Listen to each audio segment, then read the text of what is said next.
आज 1 जुलाई 2024 को एक बहुत ही ऐतिहासिक दिन है कि हमारे देश में नई न्याय संहिता, नई सीआरपीसी की जगह बीएनएसएस और इंडियन एविडेंस की जगह भारतीय साक्ष्य अधिनियम लागू हो जाएगा। और इन दोनों के नुकसान और फ़ायदे अपनी अपनी जगह हैं। अगर मैं फ़ायदे के तौर पर देखूं तो ये है कि एक औपनिवेशिक जो कानून था आज उसका एक अंत होगा, नए कानून लागू होंगे। अपने देश में अपने देश की जो आज की आवश्यकताओं को देखते हुए बनाए गए हैं वो कानून हैं जो आज की ज़रूरतों के अनुरूप हैं। जो न्याय प्रणाली में संशोधन की आवश्यकता थी वो कराया गया है उसमें संशोधन, और वो कानून कहीं ना कहीं आगे आने वाले समाज के लिए बहुत एक मील का पत्थर साबित होने वाले हैं। और नुकसान की अगर बात करी जाए तो यहाँ मैं कहूँगा कि एज अधिवक्ता सबसे बड़ी एक समस्या ये है कि भाई अधिवक्ताओं के लिए कहीं भी कोई सुविधा ऐसी नहीं है कि भाई हर तरीके का अधिवक्ता आता है। यहाँ युवा भी है, भाई पैसे का भी अभाव है, तो इतनी किताबें नई नई जो है संसाधन उनके पास नहीं है तो अप टू डेट वो जल्दी हो जाए उन चीज़ों से। भाई कानून की पढ़ाई बहुत ही बृहद विस्तृत होती है, उसको आत्मसात करने में समय लगता है, तो वो सुविधाएं नहीं है। युवाओं के लिए चुनौती रहेगा ये कानून? हाँ, युवाओं के लिए एक चुनौती रहेगा, उनको समझना, उनको पढ़ना।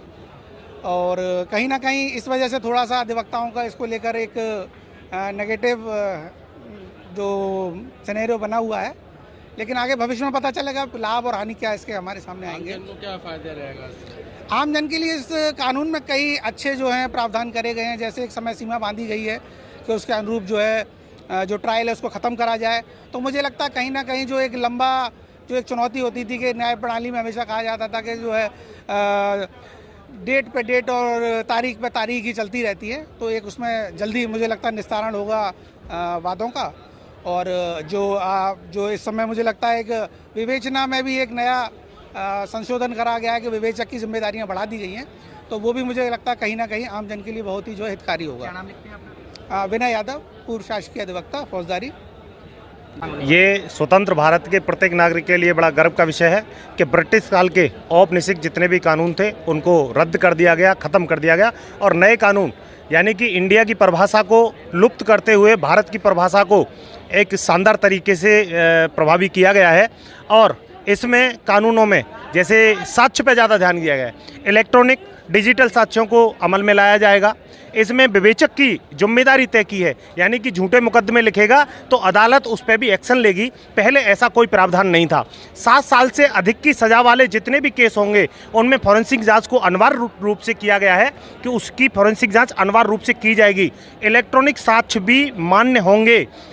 महिला और बच्चों के लिए इसमें बहुत व्यवस्था की गई है कि उनको थाने आने की आवश्यकता नहीं पड़ेगी, उनको घर पे जाके उनके बयान लिए जाएंगे। मजिस्ट्रेट के सामने किसी भी अभिभावक के साथ वो अब बयान दे सकेंगे, चाहे महिला हो चाहे बच्चे हों। कहीं भी किसी भी थाने में कहीं की भी घटना हो, 0 FIR की जाएगी, जिस 0 FIR को बाद में संबंधित थाने में ट्रांसफ़र किया जाएगा।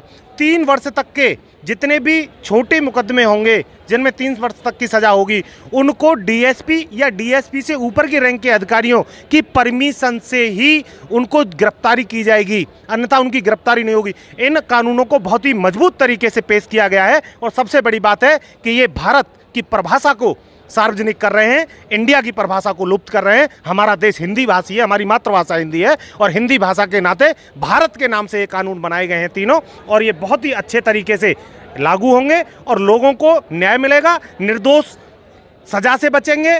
और फर्जी मुकदमे लिखने से पुलिस को बचना होगा हर हालत में। साक्ष्यों के रूप में यदि डिजिटल और इलेक्ट्रॉनिक साक्ष्य नहीं है तो मुकदमा लिखाना आसान नहीं होगा। फायदा या नुकसान होने वाले हैं? नए कानून से जनता को लाभ ही लाभ मिलेगा। अधिवक्ता को थोड़ा स्ट्रगल बढ़ेगा, उसको जानकारी करनी पड़ेगी। नए और पुराने कानून को साथ में लेकर चलना पड़ेगा। जो आज से पहले पुराने कानून हैं वो पुराने आधार पर डिसीजन होगा और नए कानून का नए आधार पर डिसीजन होगा।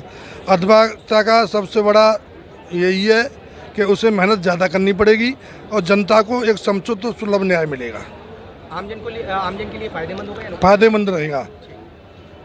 देखिए, पुराने कानून अब तक लागू थे और यहाँ पर ब्रिटिश राज ये समझता था कि हम लोग गुलाम हैं, और गुलामी के कानूनों की और जंजीरों को तोड़कर आज हम नए कानूनों की तरफ बढ़ गए हैं और 1 जुलाई से आज जो कानून प्रभावी रूप से लागू हो गए हैं और जनमानस के लिए वो लाभकारी होंगे। जैसा मैंने पहले भी कहा है कि हमारे लिए न्याय प्रणाली बहुत आसान हो जाएगी और सज़ा प्रणाली बहुत ज़्यादा सख्त हो जाएगी। लोगों को जनमानस का विश्वास इस कानून पर है और जनमानस को ये पता है कि हम ब्रिटिश राज के कानूनों में जी रहे थे, आज हमें नए कानूनों का जो लाभ मिलेगा। जनमानस जो न्याय के लिए भटकते थे इधर उधर, उनको अब भटकना नहीं पड़ेगा। वो हाँ, हालांकि ऐसा जरूर है कि अधिवक्ता जितने भी थे उन लोगों को परेशानियां आएंगी, नए अधिवक्ताओं को भी, पुराने अधिवक्ताओं को, और इस तरह की परेशानियां आएंगी कि उनको पढ़ने में समझने में थोड़ी सी दिक्कत आएगी क्योंकि गहनता से हमें इनको पढ़ना पड़ता है। आज भी जब हम पुराने कानूनों को नहीं पढ़ पाते, समझ नहीं पाते, उनमें भी समस्याएं आती हैं। पुलिस गलत धाराएं लगा के लोगों को जेल भेज देती है, बाद में उन धाराओं को परिवर्तन कराया जाता है, बहुत समय लगता है इन सब सारे कामों कराने के लिए और आम जनता को भटकना पड़ता है। यानी आज हम ये देखेंगे कि आज हम जो नई धाराएं लोगों पर लगेंगी तो उन धाराओं के बारे में पहले पुलिस को ज्ञान करना पड़ेगा, पुलिस को ही पढ़ना पड़ेगा, वकीलों को भी अच्छे से पढ़ना पड़ेगा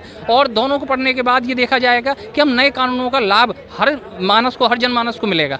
फायदेमंद होंगे कानून? फायदेमंद होंगे।